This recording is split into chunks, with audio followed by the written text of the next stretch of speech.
Friends, welcome to Ramas vlog. நாம் இன்றைக்கி இந்த வீடியோவில் என்ன பார்க்க போகிறோம்னா, என்னோடய மார்னிங்லேருந்து நைட் ரொட்டீன் வீலாக் தான் பார்க்க போகிறோம்.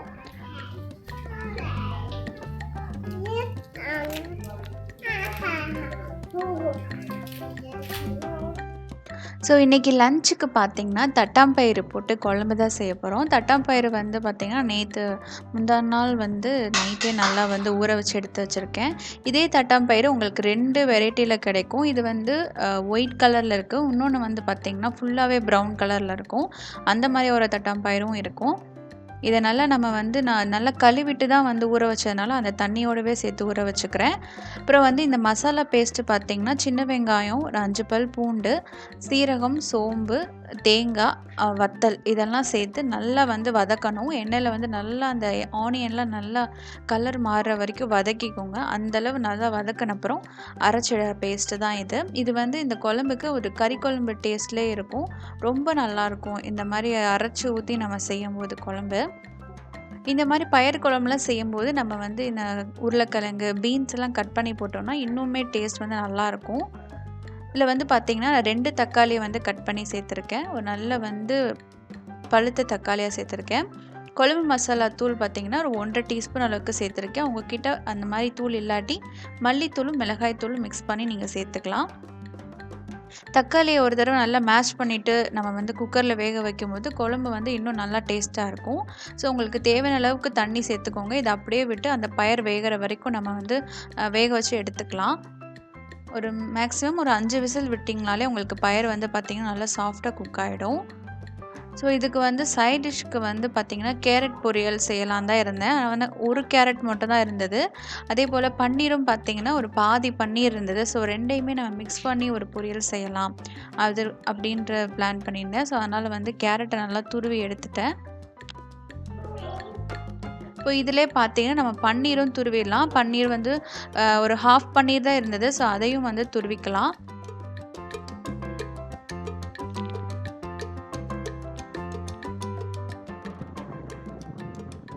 ஸோ இது 2ம் மிக்ஸ் பண்ணி செய்யும்போது உங்களுக்கு வந்து டேஸ்ட் வந்து கொஞ்சம் டிஃப்ரெண்ட்டாகவே இருக்கும். நான் வந்து பன்னீரையும் துருவி எடுத்துட்டேன்.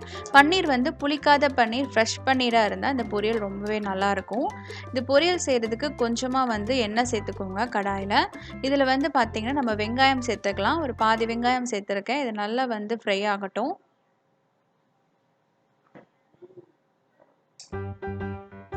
இப்போ வெங்காயம் வதங்கின பிறகு வந்து பார்த்திங்கன்னா கருவேப்பிலை சேர்த்துருக்கேன். இதில் பச்சை மிளகாய் நான் வந்து சேர்க்கலை, ஏன்னா வந்து நான் மிளகாய் தூள் யூஸ் பண்ணி செய்ய போகிறேன்.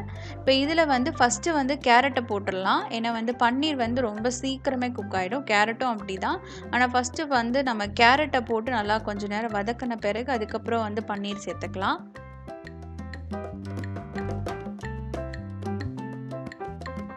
தேவையான அளவுக்கு உப்பு சேர்த்துக்கோங்க. மிளகாய்த்தூள் உங்கள் காரத்துக்கு ஏற்ற மாதிரி சேர்த்துக்கலாம். உப்பு, மிளகாய்த்தூள், கொஞ்சமாக மஞ்சள் தூள் இது மட்டுமே போதும். இப்போ வந்து கேரட் வந்து ஒரு நல்லா வந்து பாதி குக்கான பிறகு அதுக்கப்புறம் வந்து பன்னீர் சேர்த்து நம்ம குக் பண்ணி எடுத்துக்கலாம். இது ஒரு டிஃப்ரெண்ட்டான டேஸ்ட்டில் இருக்கும். அதுவும் இந்த குழம்போடு சாப்பிடும்போது ரொம்பவே நல்லா இருந்தது. ஸோ ஒரு டிஃப்ரெண்ட்டான கேரட் அண்டு பன்னீர் பொரியல்.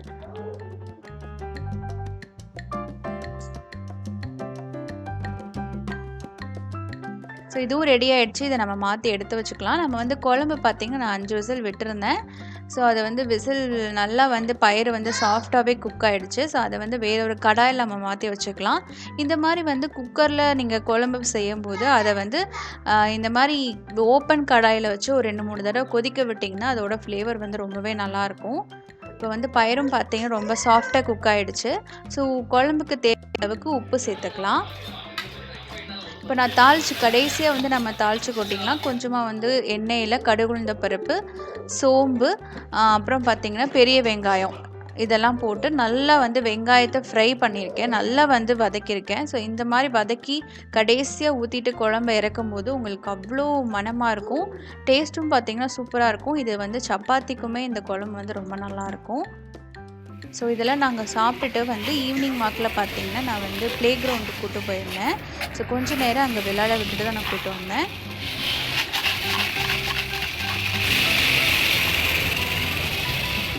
இது வந்து நம்ம அமௌண்ட்டு பே பண்ணி ஒரு 1 ஹவர் வந்து விளையாண்டுக்கலாம். ஸோ அந்த மாதிரியான ஒரு ப்ளே கிரவுண்டு.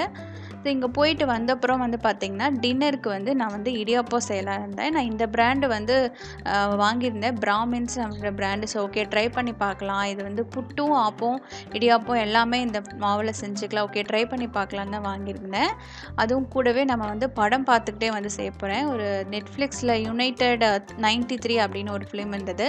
ஸோ ஒரு கால்வாசி பார்த்துட்டு இருந்தேன். ஸோ இந்த படம் என்ன படம்னா, நம்ம வந்து ட்வின் டவர் அட்டாக் நடந்ததில்ல, ஸோ அது ரிலேட்டடான படம். ஓகே, ஸ்டார்டிங்கில் ரொம்ப நல்லா தான் இருந்தது.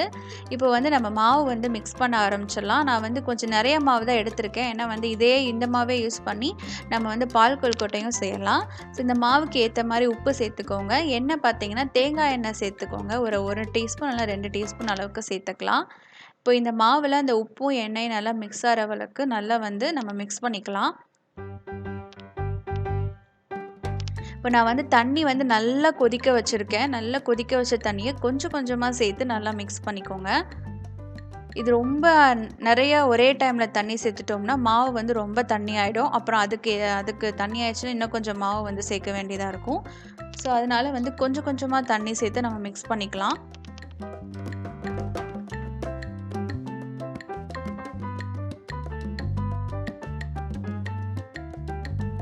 ஸோ வந்து நான் மாவு வந்து நல்லா மிக்ஸ் பண்ணிட்டேன். நல்லா வந்து சாஃப்டாக இருக்கிற மாதிரி, இந்த அளவுக்கு சாஃப்டாக இருக்கிற மாதிரி மிக்ஸ் பண்ணிக்கணும்.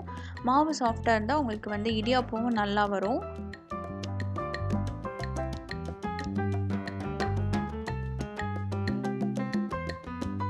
ஸோ மாவு வந்து கொஞ்சம் சூடாக இருக்குது, அதனால தான் வந்து மிக்ஸ் பண்ணுறதுக்கு கொஞ்சம் கஷ்டமாக இருக்குது.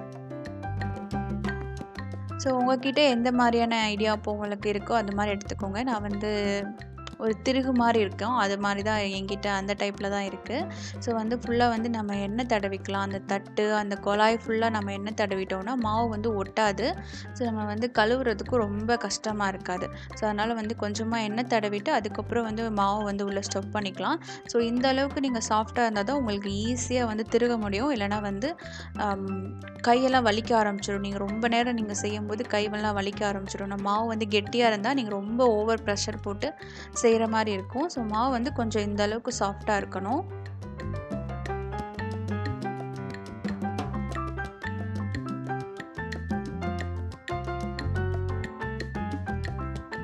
ஸோ இது மாவையும் பார்த்தீங்கன்னா நல்லா மூடி வச்சுக்கோங்க. ஏன்னா அது வந்து மேலே காஞ்சு போச்சுனாலும் உங்களுக்கு நல்லா வந்து மாவு வந்து நல்லா அந்த இடியப்பம் நல்லா இருக்காது. ஸோ அதனால் மாவு எப்பயுமே நல்லா மூடி வச்சுக்கோங்க. இல்லைன்னா ஒரு கிளாத் யூஸ் பண்ணி கூட மூடி வச்சுக்கோங்க. இப்போ இதை டைட் பண்ணிவிட்டு நம்ம வந்து பிழிய ஆரம்பிச்சிடலாம்.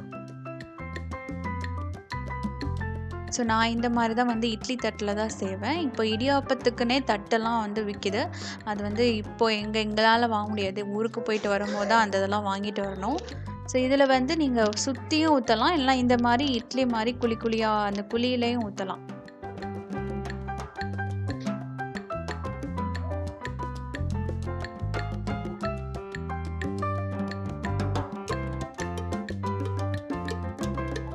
மாவு சாஃப்டாக இருந்தால் சூடாக இருந்தால் தான் உங்களுக்கு ரொம்ப ஈஸியாகவும் வரும். ஸோ பாருங்கள் வந்து நான் வந்து ஒரு தட்டு ஊற்றிட்டேன். மாவு இடியாப்பம் பார்த்திங்கன்னா ஃபஸ்ட்டு ஒரு தட்டு ஒவ்வொரு தட்டாக தான் நம்ம ஊற்றி வேக வைக்க முடியும்.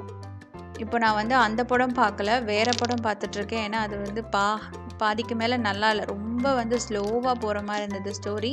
ஸோ வந்து நான் அதை பார்க்கல. இன்னொரு படம் பார்த்தேன், ட்ரெமர்ஸ் அப்படின்னு ஒரு படம். இது வந்து சின்ன வயசில் நம்ம ஹெச்பிஓ அப்புறம் ஸ்டார் ப்ளஸ்லலாம் வந்து இந்த படம் அடிக்கடி போடுவாங்க. மண்ணுக்கு அடியிலேருந்து ஒரு மான்ஸ்டர் மாதிரி வரும்.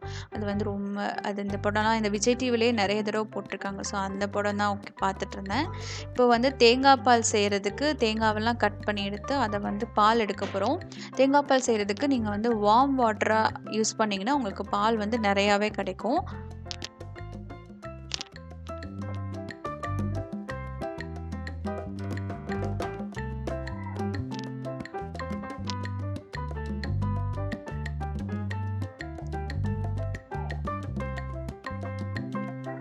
ஸோ ஏற்கனவே வந்து முதல்லே தேங்காய் கூட கொஞ்சமாக 2 ஏலக்காவை சேர்த்து அரைச்சிருக்கணும். நான் வந்து ஏலக்காய் சேர்க்க மறந்துட்டேன்.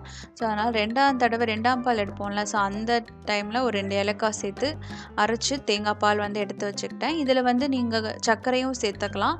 நான் வந்து வெள்ளை பாகு ஏற்கனவே வந்து காய்ச்சி வச்சுருந்தேன். ஸோ அதை தான் வந்து சேர்த்துக்க போகிறேன். ஸோ இந்த மாதிரியும் இடியாப்ப தட்டும் வந்து புளியலாம். சுற்றி ரவுண்டாகவும் புளிஞ்சு வச்சுக்கலாம். ஸோ இது 2வது தட்டு நான் வேக வச்சு வச்சுருந்தேன். இதில் வந்து வெள்ளைப்பாகு ஏற்கனவே காய வச்சதுனால காய்ச்சி வச்சதுனால ஸோ அதையும் வந்து நான் வந்து சேர்த்துட்டேன். உங்களுக்கு எந்த டேஸ்ட் இருக்குமோ இனிப்பு டேஸ்ட் அதுக்கு ஏற்ற அளவுக்கு நீங்கள் வெள்ளைப்பாகு சேர்த்துக்கலாம். இப்போ பார்த்தீங்க ஒரு நல்ல ஃப்ளேவரும் இருக்கும். உங்களுக்கு டைஜஷனுக்கு ரொம்ப ஹெல்ப்ஃபுல்லாக இருக்கும். ஸோ அதனால தான் ஏலக்காய் சேர்த்து செய்கிறது. இப்போ வந்து ஃபஸ்ட்டு ஊற்றின அந்த இடியாப்ப தட்டு பார்த்தீங்கன்னா நல்லா ஆறின பிறகு நீங்கள் எடுக்கும்போது உங்களுக்கு நல்லா சூப்பராக கிடைக்கும். ஸோ நல்லா பஞ்சு போல் நம்ம இடியாப்பம் வந்து ரெடி ஆகிடுச்சு. இந்த பிராண்டு வந்து நீங்கள் கண்டிப்பாக ட்ரை பண்ணலாம். நல்லாவே வருது இடியாப்பம். அதே போல் நான் பால் கொழுக்கட்டை செஞ்சேன். அந்த மீத மாவில் மறுநாள் காலையில் வந்து செஞ்சேன். ஸோ அதுவுமே ரொம்ப நல்லா இருந்தது. ஸோ இந்த பிராமின்ஸ் பிராண்ட் வந்து நீங்கள் சிங்கப்பூரில் இருக்கீங்கன்னா இல்லை உங்களுக்கு இந்தியாவிலே அவைலபிளாக இருக்குன்னா கண்டிப்பாக ட்ரை பண்ணி பாருங்கள். ரொம்பவே நல்லாயிருக்கு. இந்த இடியாப்பம் பார்த்தீங்கன்னா நல்ல பியூர் ஒயிட்டில் இருக்கிற மாதிரி இருக்குது. ஸோ அடுத்த தட்டு நான் வந்து பிழியறதுக்கு ஏற்கனவே அந்த தட்டு மேலே கொஞ்சமாக தண்ணி தெளிச்சுக்கணும். இல்லாட்டி வந்து உங்களுக்கு எடுக்க வந்து வராது. ஸோ தண்ணி தெளிச்சுட்டு அப்புறம் நார்மலாக நம்ம எப்படி வந்து இடியாப்பம் பிழிவோமோ அந்த மாதிரி நம்ம பிழிஞ்சிக்கலாம். ஸோ இந்த மாதிரி தான் எங்களுடைய டே வந்து ஃபுல் டே இப்படி தான் போச்சு. இந்த வீடியோ உங்களுக்கு பிடிச்சிருக்குன்னு நினைக்கிறேன். பிடிச்சிருந்தா சேனலை மறக்காமல் சப்ஸ்கிரைப் பண்ணிக்கோங்க. லைக் பண்ணுங்கள், கமெண்ட் பண்ணுங்கள், ஷேர் பண்ணுங்கள். நெக்ஸ்ட் ஒரு சூப்பரான வீடியோவில் சந்திக்கலாம். தேங்க்யூ ஃபார் வாட்சிங்.